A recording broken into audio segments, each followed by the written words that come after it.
بسم اللہ الرحمن الرحیم وقال ربکم ادعونی استجب لکم پارہ 24 سورۃ المومن رکوع آیت نمبر 60۔ دعا کا لفظی معنی ہے پکارنا، اور اکثر اوقات لفظ دعا حاجت و ضرورت کے لیے استعمال ہوتا ہے، اور کبھی مطلق ذکر اللہ کو بھی کہا جاتا ہے۔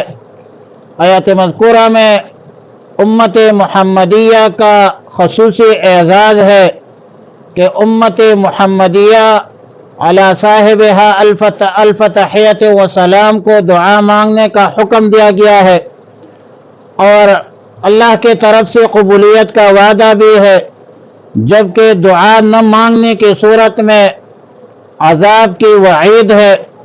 حضرت قتادہ کعب احبار رضی اللہ رحمہ اللہ سے نقل کرتے ہیں کہ امم سابقہ میں دعا صرف انبیاء علیہم السلام کی خصوصیت ہوا کرتی تھی۔ اللہ کی طرف سے علیہم السلام کو حکم ہوتا تھا کہ ادعونی استجب لکم، جبکہ امت محمدیہ کو یہ خصوصیت اور فضیلت شرافت حاصل ہے کہ یہ حکم پورے امت کو دیا گیا، پوری امت کو عمومی طور پر دیا گیا۔ قذافی تفسیر کثیر۔ حضرت نعمان بن بشیر آیت مذکورہ کی تفسیر میں فرماتے ہیں کہ رسول اللہ صلی اللہ علیہ وسلم نے فرمایا کہ ان الدعاء هو العبادہ، یعنی دعا عبادت ہی ہے، اور پھر استدلال کیا آیت مذکورہ سے کہ ان الذین یستکبرون عن عبادتی رواہ احمد والترمذی والنسائی وابو داود۔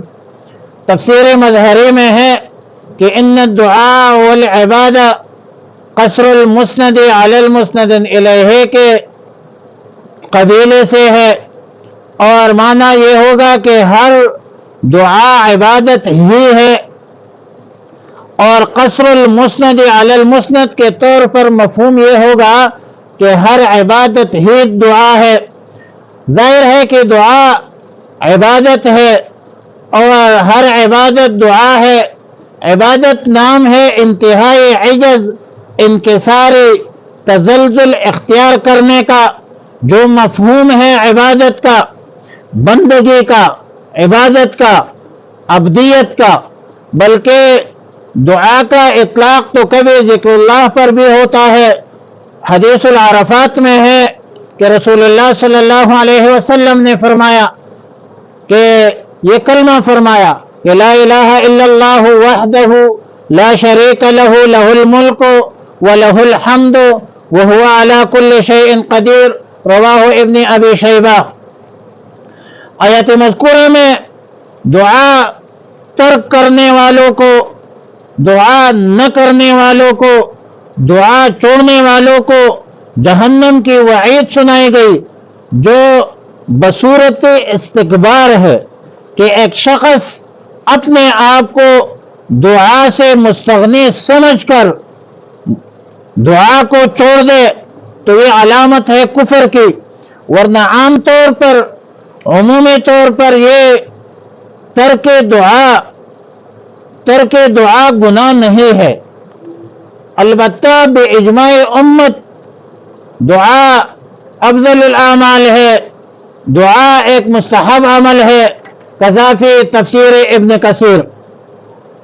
آیات مذکورہ میں اللہ تعالی کی طرف سے وعدہ ہے کہ جو بندہ اللہ سے دعا مانگتا ہے تو وہ دعا قبول ہو جاتی ہے، لیکن بعض اوقات ایک بندہ اللہ سے دعا بھی مانگتا ہے، قبولیت بھی نہیں ہوتی۔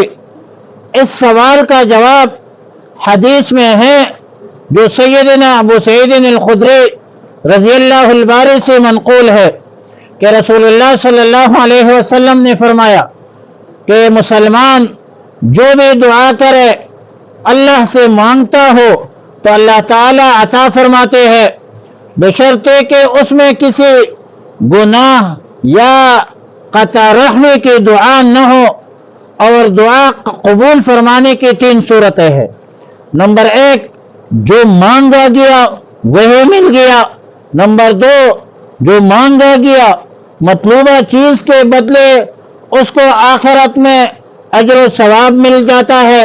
نمبر 3، مانگی ہوئی چیز تو نہیں ملی، لیکن اگر اس پر کسی آفت نے آنا تھا، مصیبت نے آنا تھا، تو وہ اس دعا کی برکت سے وہ ٹل گئی۔ رواہ مسند احمد۔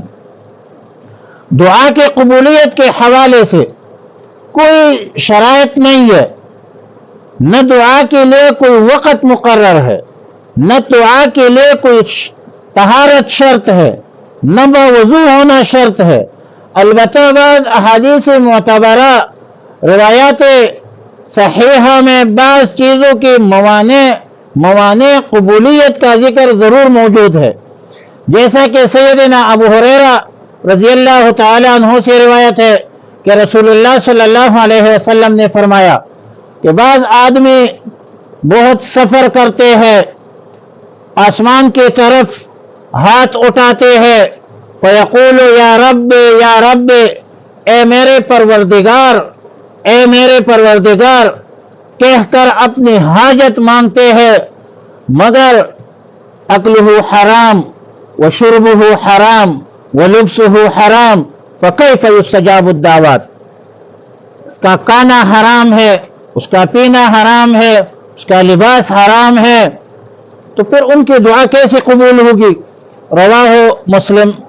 اسی طرح جو لوگ غفلت سے، بے پرواہی کے ساتھ، بغیر دھیان کے، بغیر توجہ کے دعا کے کلمات رٹا کر پڑھتے ہیں اور اللہ کی طرف توجہ نہیں کرتے، تو ایسی دعاؤں کے بارے میں حدیث میں ہے کہ ایسی دعائیں قبول نہیں ہوتی۔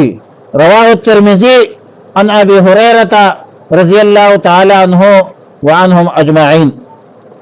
فرمایا وقال، اور فرمایا ربکم، تمہارے رب نے، ادعونی استجب لکم، ادعونی، پکارو مجھے، استجب لکم، میں قبول کروں گا تمہاری دعا، استجب لکم، میں تمہاری دعا قبول کروں گا۔ ان الذین، بے شک جو لوگ، یستکبرون، تکبر کرتے ہیں، عن عبادتی، میرے عبادت سے، سیدخلون، ان قریب جہنم، جہنم، داخرین ذلیلین، دوزخ میں وہ ذلیل ہو کر داخل ہوں گے۔ اللہم ربنا اتمم لنا انکا کل قدیر، اللہم وفقنا لما تحب وترضى، وصلی اللہ علی النبی الامی الکریم وعلی آلہ الطیبین واصحابہ الطاہرین وعلی من تبعہم بإحسان الی یوم الدین۔